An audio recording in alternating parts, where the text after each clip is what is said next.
What's up, soul family? We're just gonna wait till a few more people come in, you know, because I'm not really supposed to be starting until about 6. So that's when I'm really gonna get started. So just gonna wait it out real fast.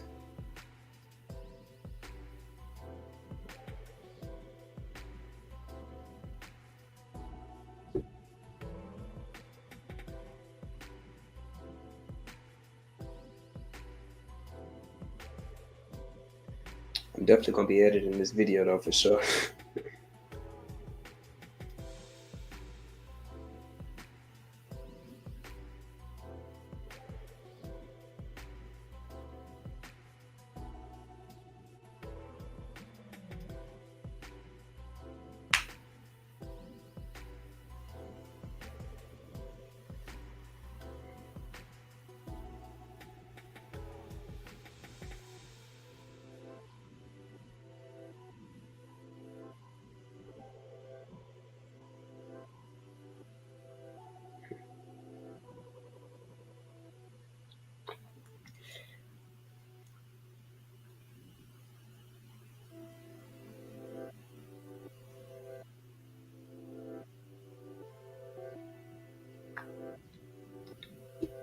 I might start it early too if somebody come through. We're gonna see, but either way I go, I'm gonna start at 6 though.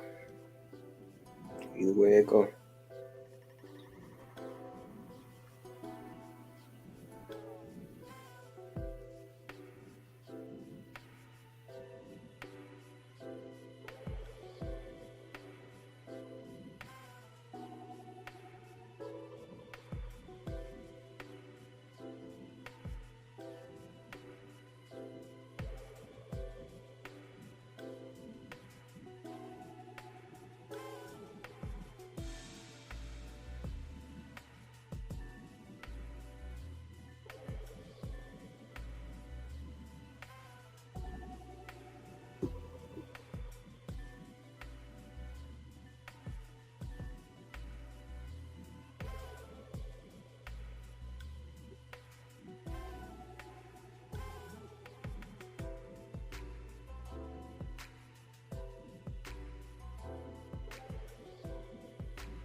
Just be using this for now. Yeah.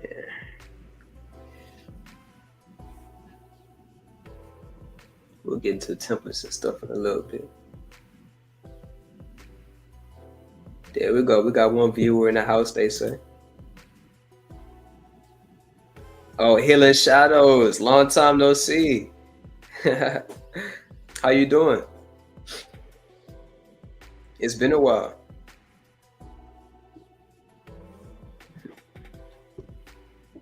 I hope one day you're still interested in that interview. Yeah. It's definitely an OG. This an OG in the game right here. I feel you. Yeah. Okay, so I actually said once I get a viewer, I'm gonna start my channel or start my little presentation. So I hope you're ready because I have something special for you.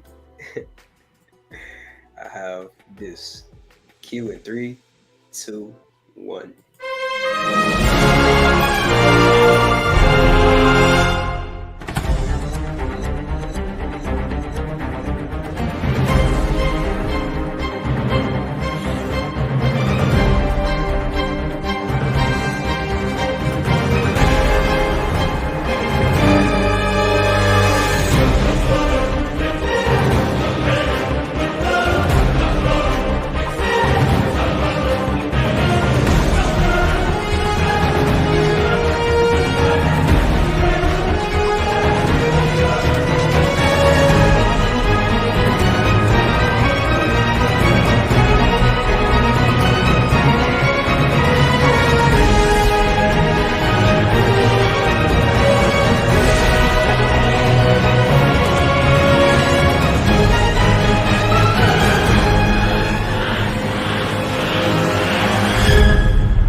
my gosh. I've played that like 10 times and I still haven't got over it. Maybe it's because I created it, but I think it's pretty cool. So welcome, chosen ones, the chosen few, to the School of Life. No, I used to call it the School of Life. Now it's the Mystery School of Life. Because we are being introduced into our own mysteries as gods. Yes. Show that. Yeah, I actually literally woke up this morning and I was gonna wait for a while before I got into the stream. That's all I've been doing all day, making that trailer. So that's like my grand reveal, and you're the first one to see it. So yeah. Well, other than that, let's go ahead and get into the presentation of the occult power of the brain. Now, let me give you a little context. So I was meditating, right? And I was just doing some mudras, making up some, like I got one where I do this, I like this one. I like this one too, and this one, these are like earth ones. But as I was in a very deep state of meditation, and I had just randomly started doing like this mudra. And I was specifically paying attention to my brain. And I noticed an interesting phenomenon that I've never heard anyone else talk about. And it literally blew my mind that I even came up with a whole book concept on it called quantum brain magic. And I'll be explaining the gist of quantum brain magic in this video. So the key core of this, the occult power of the brain, is these four mudras. This one, index to thumb, middle to thumb, ring, and pinky, right? What I noticed is that these mudras activate different areas of the brain. I'll skip around the presentation. For instance, thumb and index, to me at least, I want everyone to do their own experimentation with this, because I like there's no one else I know who's talked about this ever. So I'm so interested to see and hear other people's feedback. But for instance, the index and thumb for me activated the frontal lobe, which makes sense why this is like the main mudra of enlightenment, because the frontal lobe is literally right where the crown chakra is at, and that's the gateway to the cosmos and cosmic consciousness. For me, whatchamacallit, middle finger and thumb, this activated my third ventricle, which is about this area right here, the midbrain, where all your cerebral spinal fluid is at, right around here. Ring and thumb activates kind of like this area, like a dula oblongata, like basically I think this is where like motor function is at, like your back brain, kind of like your more reptilian bird brain. Well, this is more your bird brain, this is your reptilian brain, like literally this spot right here. And actually next, pinky and thumb activates the reptilian brain, or the brainstem, the base of the brainstem. And that's the core of this. But as I've kind of been experimenting with this, I now know the deeper spiritual phenomenon of what's going on. But before I can get into that, I first have to explain the higher realms first, because the later techniques I'm going to be providing in this presentation are going to show you how to affect these higher realms through spiritual practice, because this is the occult / spiritual power of the brain.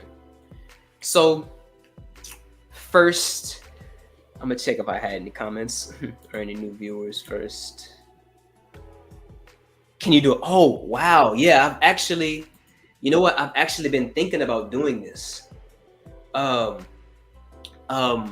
There's like, this is one I've been thinking about doing, like a connection to Gaia, because Gaia,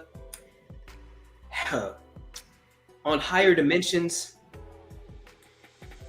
like everything is so much more fluid that you could have basically an intimate connection or a very personal, I guess you could say, connection with Gaia, for instance, if you go to the higher astral and with certain visualization techniques, you can connect with Gaia, connect your energy and things of this nature.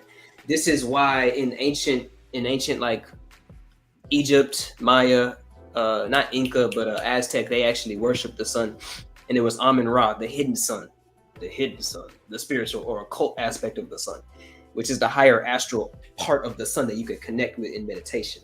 So I will be doing those. Stay tuned. I advise that you follow me on Facebook at Mystery School of Life, and you'll be updated to all those things. But yeah, I'm actually very surprised you said that because I am working on that. Um, so now that we got comments out of the way, I will begin to the presentation. Let's see. So let's talk about that part that we all know, the physical. What is physical reality as a whole? Like, what are we looking at when we look at, I don't want to move that, but what are we looking at when we look at the physical?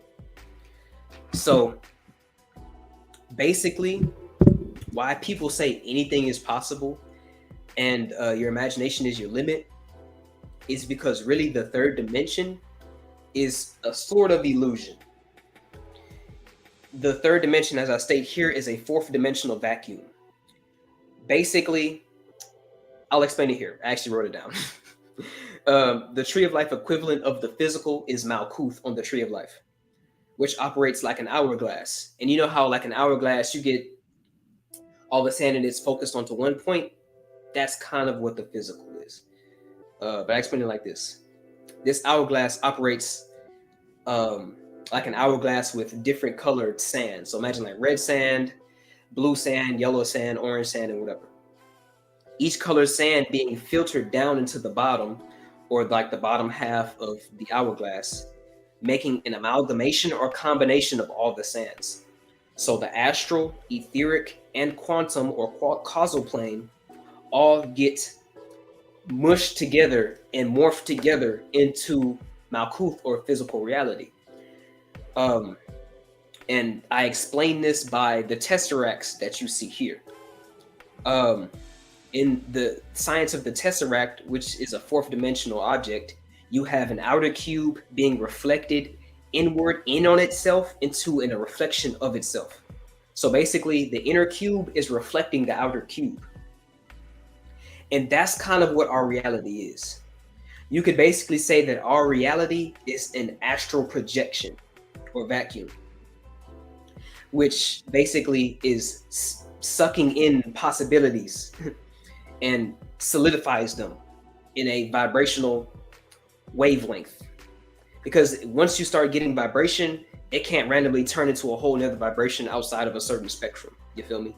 Like the visible light spectrum is so small compared to everything else. And that's kind of the physical reality.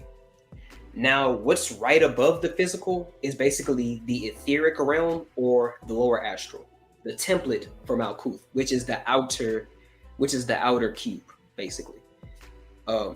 This is the reality of prana, chi, mana, life force, and other names. For the sake of example, I'll be using prana.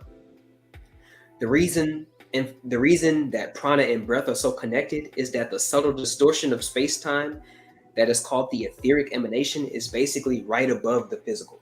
They're like right above each other. This is why like you could walk into a room and feel the emotional presence. I heard Kevin Gates say this, like if you walk into a room and two people have been arguing in that room, you could feel the energy, you could feel the tension in that room. That's the etheric subtle spirit that's right above the physical that you're sensing. So the etheric emanation is basically right above the physical. On the tree of life, this would be Yesod, which actually the code name for Yesod is foundation. So, and that goes back into the tesseract being like the outer cube being the template, which is the foundation, like I just said. And that's why I say everything happens in spirit before it happens physically. Almost like painting on the canvas of the universe. There is a stroke on the canvas and images, ideas, and energies and forms appear. And right above this realm is the realm that your brain picks up on. It picks up on lower astral and higher astral, but not causal. But the upper astral, or the realm of like ancestors, the ancestor realm, the Akashic records, um, the realm of ghosts, spirits, of angels, demons. This is where that's at. The upper astral is basically the realm of infinite possibilities. Um, Infinite because anything could be created in this realm with just your mind and intention alone. There's actually a term in chaos magic that says will and perception are the same, but I'll get into that in a little bit. So, this realm is the realm where chaos magic is possible. This is the yin realm. Why? Because it's nothing and everything at the same time. It's all possibilities all the time. It's all time, all the time, in everything, everywhere. So you can pull from the upper astral or the Akashic records at any time. We're surrounded or enveloped in the Akashic records, and we pull ideas, thoughts, memories out of the Akash, and they get recorded into our physical brain. The only limit here is your imagination. This is also the realm that your brain is attuned to. And this is why your brain stores memories. Like if you think a memory enough, it's going to get stored somewhere in your brain. The neurons in your brain are going to group together, and every time you get the feeling of that memory, it may trigger. This is how trauma happens. You have an emotional response that your brain associates with, like, maybe childhood abuse. And every time you feel that emotion, it triggers that. That's this phenomenon within your brain. All right, let me see where I was at.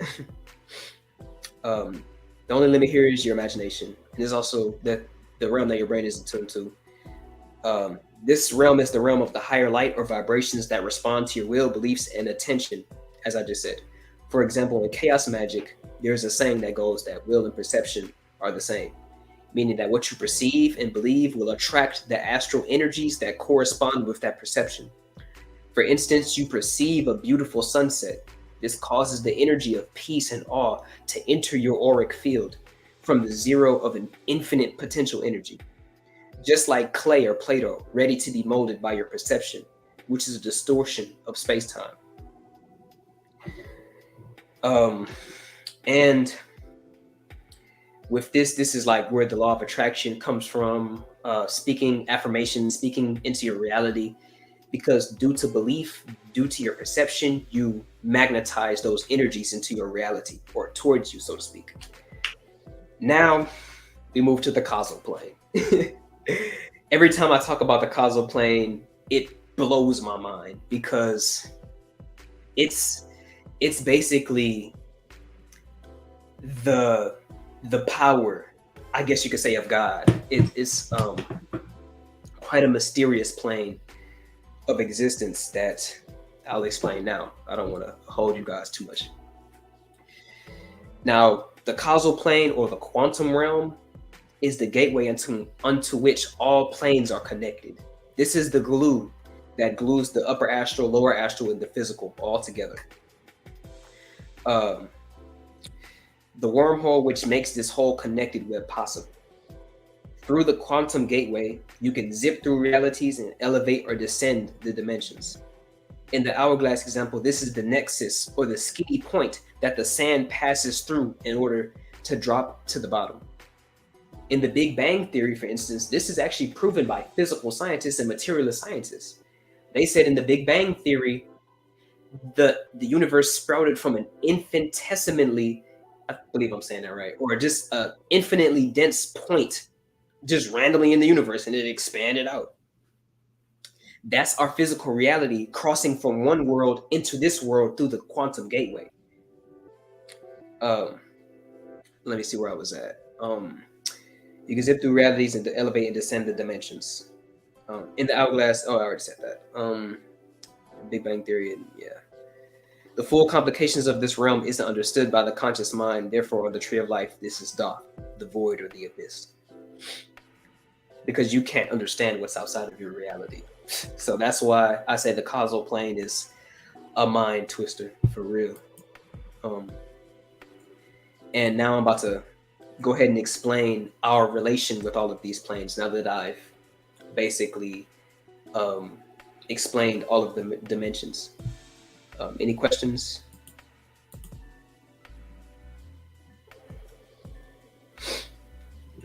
I should have brought a water. I do this every time. Um, it's all good.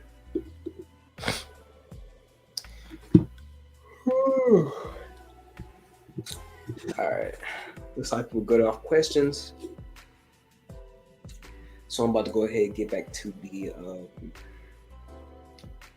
presentation. So, how we personally interact with these dimensions of reality. First, we have the 5D light prism, which is Thoth, or your pure I am awareness. So this is the aspect of you that's immaterial. This is your God self. You feel me? This is the object unto which yogis strive towards in the act of enlightenment. The act of enlightenment is knowing one's true self. And this true self is indescribable, so to speak. In this piece of art I got here on the right, you could see like a magician peeking through like an event horizon or like a barrier or a firmament onto which he is seeing like a whole nother dimension or a reality. The metaphor of this art piece is that like you have here on the inside bubble, the sun, moon, the physical cosmos, your physical senses, your body, the physical realm, you know, the realm of form. On the other side of this, or like on the higher planes of existence, you have the lower astral, the higher astral, and your true self, which is your immaterial I am presence, your pure awareness. So you have your immaterial, unformed mind, right? Which is represented by this prism. The light of your awareness gets filtered through your mind, and it comes out as the different rays of perception, ideas, thoughts, feelings, beliefs, desires, and things of this nature. That's why the Buddha says like desire is the root of all suffering, because desire is of this spectrum. It's of the impermanent refracted spectrum of the pure light. You must retract from the products of your mind and begin to understand the source of your mind, which is the pure light of your awareness. This is Thoth, and this is how you interact with the causal plane. And I'm about to go ahead and get into a diagram in regards to the causal plane. And this is my Facebook, by the way, if you guys want to check it out. Mystery School of Life. So let me go ahead and explain Thoth to you guys. Remember, this is a tricky concept, so I'm gonna take my time with it. So you remember the hourglass example, right? We kind of have that here, but we have the present moment. This hourglass represents the present moment, the past, and the future. First, we have all past events, all past energies, which of course converge on the present, right? One way of looking at this is like all of the past leads to this moment, right? That's why we call the now moment the present. It's the gift. It's the culmination of all that has passed. So I just put all of these lines represent all of the energies of, I guess you could say, the past moment converging into what is now the present, the gift that you could say God has gifted us. And you have the present moment, and then you have the future. What's here is what I call the portal of infinite possibilities. This is the fourth dimension. This is the 4D, or the Akash, which births all realities, all possibilities, right? On our physical plane, we draw towards the present moment. We draw towards the present moment certain energies and certain timelines from this infinite pool of possibilities, and it's morphed by our past timeline, how our timeline has already gone. So imagine a string, a singular string going, and then it hits the present moment, and in front of it there's like 10, 20 strings connected, and as you move forward in time, those strings converge to make a singular timeline. That's kind of what's going on. Now, the trick to understanding the causal plane, the 0 point, and the infiniteness of God is understanding that yes, we have a past and a present, but we only experience past and future through the now moment. The past is gone. You can't experience it. And the future, yeah, you can say it's the future, but once you experience the future, it is now the present. So through this perception about understanding, I say personally that we're like the eyes of God. God sees through our eyes. We're the tool unto which God experiences reality, I like to say. So through the individual, God sees reality. So by that knowing, yes, the 0 point is right here, but the 0 point of the present moment is here, here, here, here, here, here, here, here, here, and everywhere all the time. Like, even physically, if you were to look at the universe and look out at the stars and the galaxies, it would look as if you were in the center looking out. So the center of the universe is everywhere. There is no center of the universe. The center of the universe is everywhere physically and everywhere temporally and in every timeline. So God is everywhere all the time.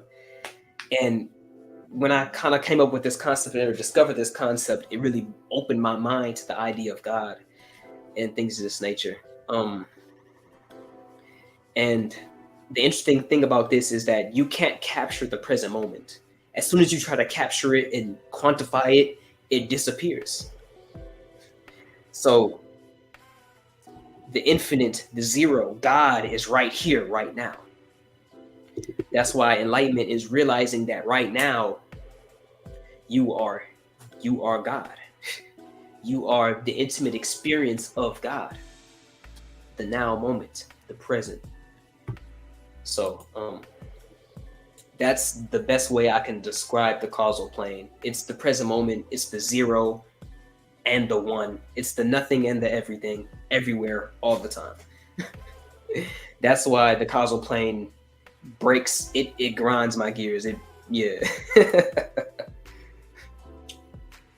Now, a step down from this and getting more into what we can affect with our physical body and our physical senses is the brain, which picks up on the higher astral thoughts, ideas, perception, will, things of this nature.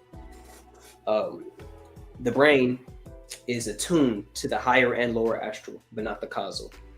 For instance, your brain can record thoughts, images, memories, which are of the higher astral, Akashic records, your imagination, things of this nature, infinite potentiality, and so on and so forth. But also can experience Kundalini enlightenment and third eye activation by corresponding suborgans in the brain. Like we have the pineal gland right around here. Oh no, that's where the pituitary gland is. It's like right here, pituitary gland, right in the front of your third ventricle. We have the pineal, which is in the back, and the medulla oblongata, which is in this area right here. Let's see. I'm sorry, someone had texted me. Someone I know texted me like, "Are you in Arizona?" No, I am not in Arizona. I am in Texas, bitch. But yeah, so the brain is a dual feature which can be activated by the lower astral or prana energy, and it can be affected by the higher astral thoughts, ideas, and things of this nature. So with this, we're eventually gonna tie all of this back into how you guys can practice specific mudras, mantras, and things of this nature to elevate your spiritual game and gain spiritual understanding. So next we have your body, your physical body, this thing right here. And in Egypt, they call like your spirit body your Ba. That's what this is right here. Even though this isn't a full image, just go on Google and search up Ba Egypt or something like that. And it's interesting that the prefix for body is Ba Di. So how I kind of interpret this is your physical body is your spiritual vehicle on the physical plane. It's how your spirit moves physically. Isn't that cool? And how I kind of perceive this is like how this kid right here is playing the game Fortnite. So the screen here, or the interface onto which he's playing on, is the physical reality, what you see, what you sense, what you perceive. The controller in his hands here is the physical body. This is what, with your intention, you move, and your character would move left, right, pull out his gun, shoot the character at the left, build, or whatever. The headphones here, your headphones would symbolize your brain.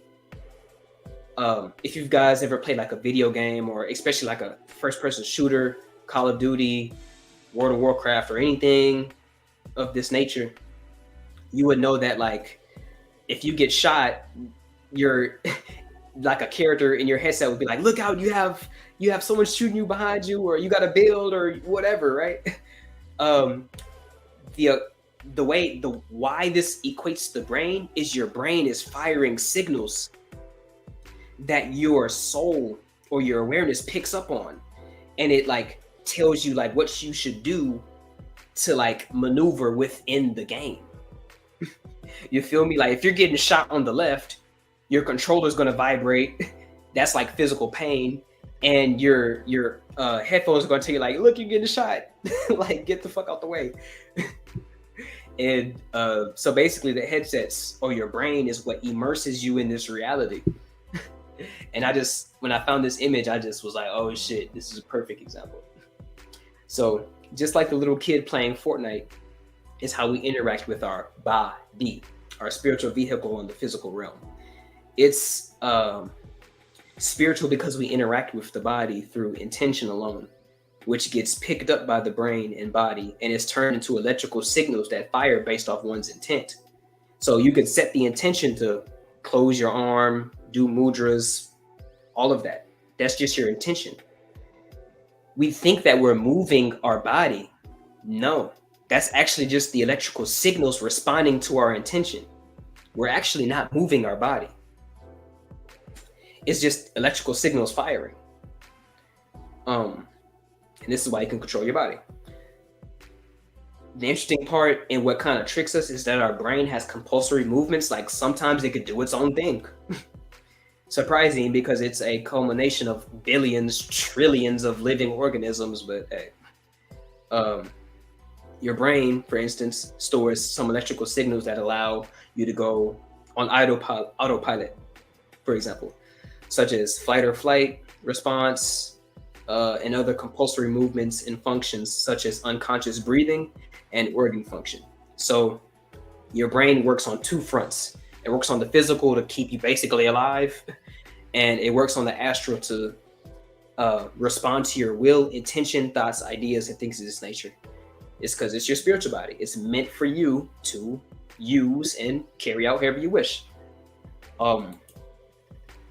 But now we get into the real science of how we can affect our brain, our spirit, and our aura, or our heart's electromagnetic field. I actually read an article a few months back, and I did a video on it. Search up my video, how to use the law of attraction, or something like that. Law of attraction, basically. Our heart's electric component, it's basically its electric capabilities is 5,000 times stronger than the brain. And the brain is basically the CPU processor of this entire form. So clearly the brain has some importance. I mean, the mind, I just said mind and brain. Goddamn. The heart has some importance. And I'm about to explain in a little bit how we can affect that field. We affect it through our electrical system, which is our nervous system, which is basically how we move our body. We set the intention, and the electrical signals get fired from our brain throughout our body. What's interesting to note here is that by understanding that your body is your brain is useless without your body. Without your body, your brain is just a lump of flesh, no matter how useful and no matter how intelligent it is, and how adaptive of a quantum computer it is. But okay, so by understanding that your body is necessary for your brain, and understanding that it's not like your brain needs your body, it's like your brain uses your body as an extension of itself. Your body is an extension or template of your brain. So every part of your body corresponds with a different aspect, or all of the parts of your body correspond with a different area in your brain. That's why in your brain, you have an area in the back, let's say, for your ear, audio function. You have another part of your brain for motor functions, like moving your arms, legs, unconscious breathing. You have your prefrontal lobe, prefrontal cortex, which stores thoughts, memories, ideas, and things of this nature. It's because all of your body is a template of your brain. So let's get to the next slide. So this is where mudras, mantras, and asanas come in. And asanas are basically just body positions, like, how people sit in crisscross, the lotus position, and all of this. And this ties back into my original point. By you connecting certain electrical pathways in the body, such as the mudras I did earlier, you can affect different parts of your brain and initiate certain electrical signals and activate certain parts of your brain. Kind of like how this diagram here on the right is. As you can see, the light bulb isn't on when the circuit is disconnected. Let's say this part down here is your thumb, and this part up here is your index finger. When you connect these two, just like in this diagram, when you can see the subtle pathways, the acupuncture. When you connect these pathways, it lights up the light bulb, because our body is electric. It operates off electrical signals.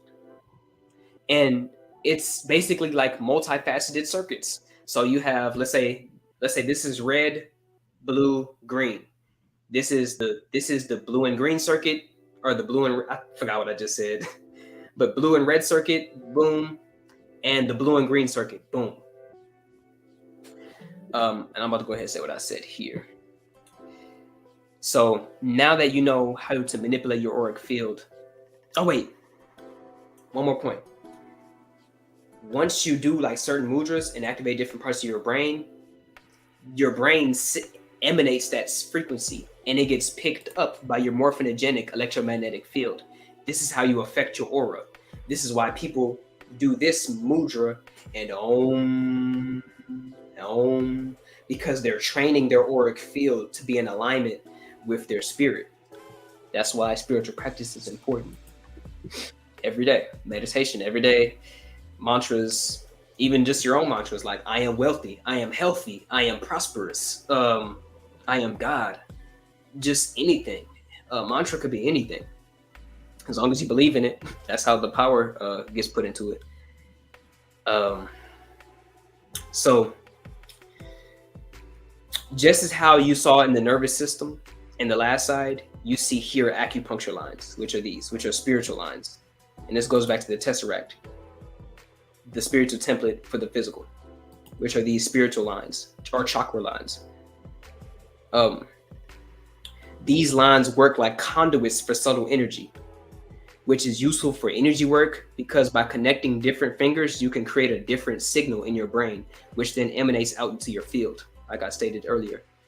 This allows you to reach enlightenment quicker by way of spiritual practice, such as mudras, which operate like the light bulb example. Different fingers, different finger connections and hand positions create different electrical signals that correspond with different areas of your brain. This applies to the whole body and mantras because they vibrate your vocal cords to emanate a certain frequency, like Om, that's vibrating your electromagnetic field and training your frequency and training your aura.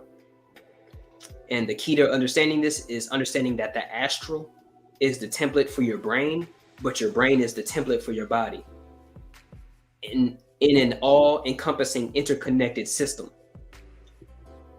And the last slide here is basically why we do the practice.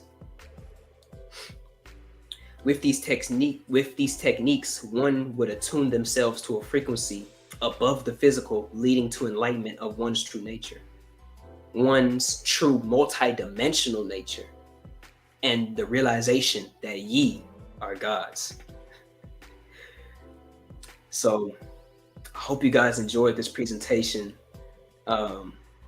I really enjoyed making this. This is like one of my first like real productions. Like I had a movie trailer, a badass movie trailer. I had this presentation. So I enjoyed making it, and I hope you guys enjoyed it just as much as I made it. I'm about to go ahead and check any comments before I head out. And yeah, this actually went on much longer than I thought. But any last ideas? I'll give you guys a second. Let's see.